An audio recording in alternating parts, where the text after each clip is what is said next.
I wanted to go over some really cool stuff I've been looking into for actually years, but I finally cracked the code on how to tell if somebody is your true twin flame or true soulmate. Let me just tell you the difference between a twin flame and a soulmate. All right, so a soulmate most likely going to end up with for the rest of this lifetime. So it's a lot more likely to work out. Twin flames, on the other hand, there's a lot of tension there. A lot of times they either split, one can be in another dimension. You might not get a chance to meet your twin flame in this lifetime.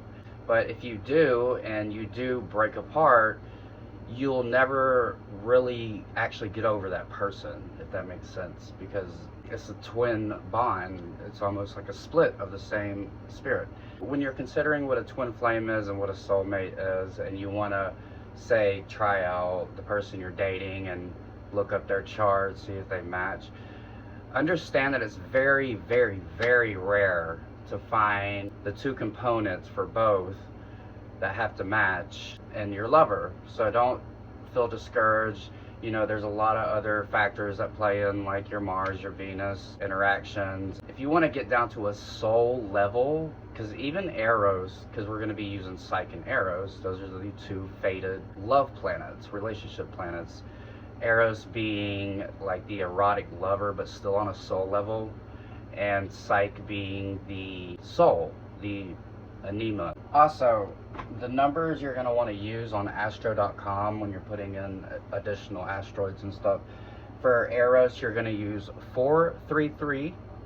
For Psyche, you're going to use 16. And you can just separate those with the comma in the box where you add your asteroids. So when you're using these asteroids on astro.com and you're doing the extended chart selection, at the bottom there's going to be a box where you put in numbers to represent these asteroids. Now I'm going to give you an example of what would make a soulmate, and I'm using myself as an example, and this is the easier one. Twin flames is a little bit more difficult. So I have Psyche at 15 degrees Scorpio. I have Eros at 27 degrees Aries. The really simple thing about this is if I put, you know, the candidate or potential lover or whatever over here matched to my chart, they would need to have their Eros at 15 degrees Scorpio, or just in Scorpio. The degree is not that big of a deal. So basically their Eros would need to match my Psyche, and vice versa. With my Eros in Aries, their Psyche would need to be in Aries. If both of these components line up, that's a soulmate. Point blank, end of story. That's a soulmate. If only one matches and the other doesn't, still doesn't make it a full-fledged soulmate, but it does insinuate that there is a very strong past life connection with this person. I have an ex of 5 years who actually matches one but not two. So it's not a soulmate, it's just somebody I've been through this with before in a past life.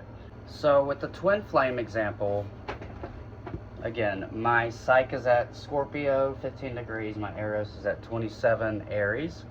Now with the twin flame example with the other person, their Eros and their Psyche must quincunx, going right across. Their Eros must quincunx my Psyche. Their Psyche must quincunx my Eros. I have a very easy example with my chart because my Psyche and Eros actually do quincunx each other. So I guess I'm my own soulmate and twin flame. But it's kind of easier to understand. So with my Psyche being at 15 Scorpio, the other person's Eros would need to be in either Aries or Gemini, because a quincunx is 5 signs forward or 5 signs back. My Eros and Aries, their Psyche would need to be in Virgo or Scorpio. And if you can Google a list of quincunxes, you know, with the signs if you need to, but they must both quincunx. And this is why it's so hard to truly find your twin flame. And I have yet to find anybody that has found their twin flame as far as reading these charts in this way. I just wanted to share that with everybody. Hopefully you got it. If you have any questions, just let me know.